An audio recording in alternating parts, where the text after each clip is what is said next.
was an adolescent, about 13 years old. Today he's a teenager, but he's a senator. And we have un fuerte aplauso para el senador Serrano, por favor. And of course, he'll be saying a few words later on. And just arrived a dear friend, an elected official and someone who has been honored with the White House, someone who ran the Bronx, and I often told him, so I will forever, ever be grateful to you for that support.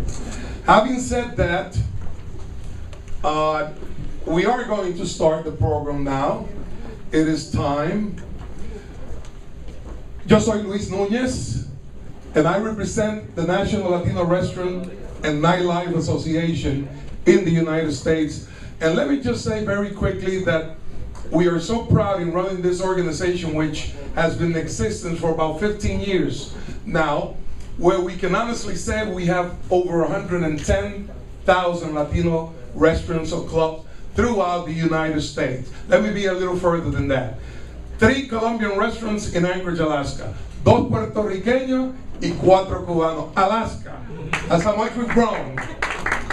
We're all over the map. And if you go to the South, forget about Kentucky Fried Chicken. It's Kentucky Fried, Puerto Rico, Dominicanos, Cubanos, Colombianos. We're everywhere. Cachapas, Venezolana. So we keep on growing very, very rapidly. And at this point, let me just bring up our chair, a young lady. If you need help financially, she's very sharp, very smart. She's been with us for quite some time with the New York State Federation of Hispanic Chambers of Commerce. Without further ado, sin cansarle más, la señorita Jerusha Ramos, our chair. Jerusha, por favor. Eso fue como de 5 centavos. Come on, let's give her a big round of applause. Jerusha, welcome. Buenas noches, thank you, Luis Nunez.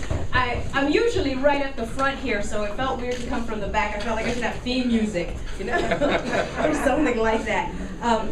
But I wanted to go ahead and welcome you all tonight here to our event. We're having a wonderful dinner. Did everybody enjoy tonight's dinner so far? You tried it? Yes. Okay. And for those of you who are still eating, buen provecho.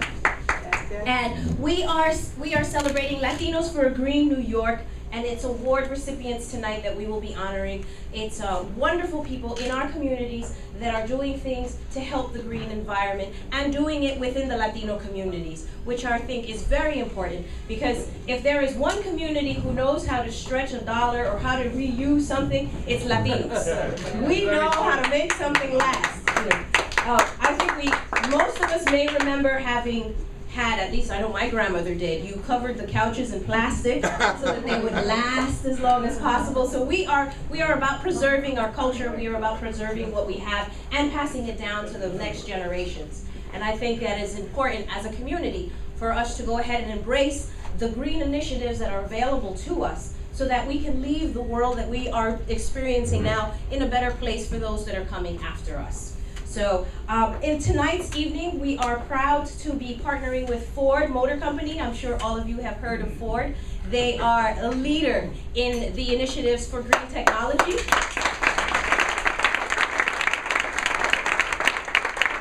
And this has something to do with not only do they go ahead and do fuel-efficient cars, but they also go ahead and try to make sure that the actual ways they make the cars, even things as simple as the cushions that they put inside the cars, they try to make them be from different kinds of materials that would not be hurting the environment.